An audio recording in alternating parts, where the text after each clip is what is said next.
El Salvador in Central America. I bet most people who watch the channel already knew that. But now El Salvador is probably the safest country in all of Latin America. How?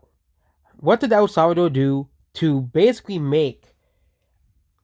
becoming on its way to become the safest and most prosperous country in Central America, and rather Latin America, being on power because of like Uruguay and Argentina. Oh wait, not Argentina. Argentina is a mess. Maybe someday Argentina will be fixed. But what did El Salvador do? Well, very recently, El Salvador has arrested literally every gang member in the entire country. Literally every gang member was arrested in the country. This was a couple of days ago where literally every gang member in the country was arrested. Okay.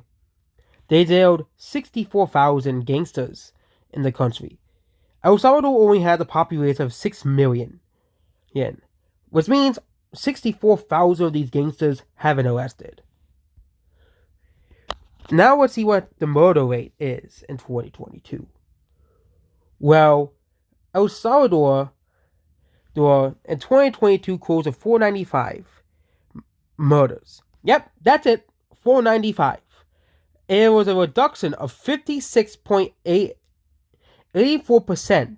It's the safest year in Salvadorian history since the end of the Civil War. Yes, the El Salvador turned from one of the most dangerous countries in the world to one of the most safest countries in the world. All because they arrested every gang member and every criminal. Because before the president of El Salvador was elected into power, who has a 90% approval rating, Nayib Bukele, yeah, I can't pronounce his name correctly, but yeah, he is basically the man who turned El Salvador from an unfunctional state to one of the safest countries in Latin America. And of course, the mainstream media has said that this is human rights violations. How is it? I have a question. How is arresting criminals who have done nothing but break the law and ruin the country a ruination of human rights? El Salvador is now one of the safest countries in Latin America because of this as well. And I think this is a very successful thing El Salvador has done as a country. And I think the Democrat cities in America should take note of this. And yeah, I'm talking about places like Chicago. Okay?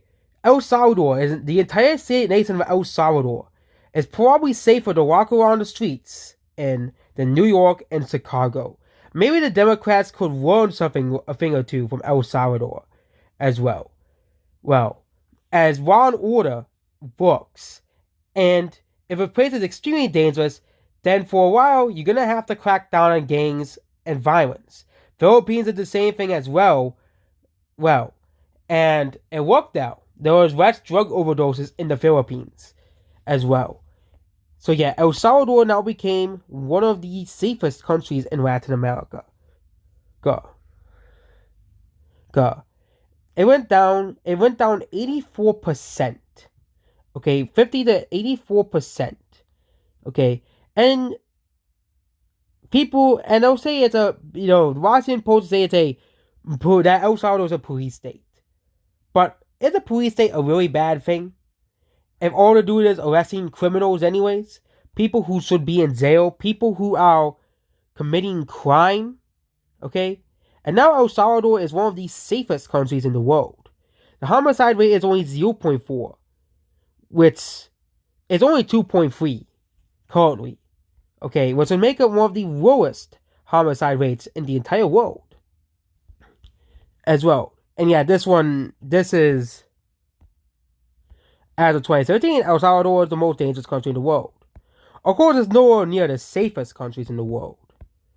But it is definitely now one of the safer countries in the world.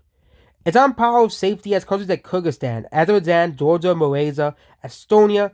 It's even less safe than various European countries like Albania and Sri Lanka.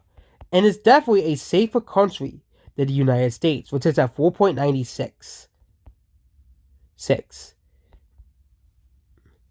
6. So yep, that's based on this video. Goodbye.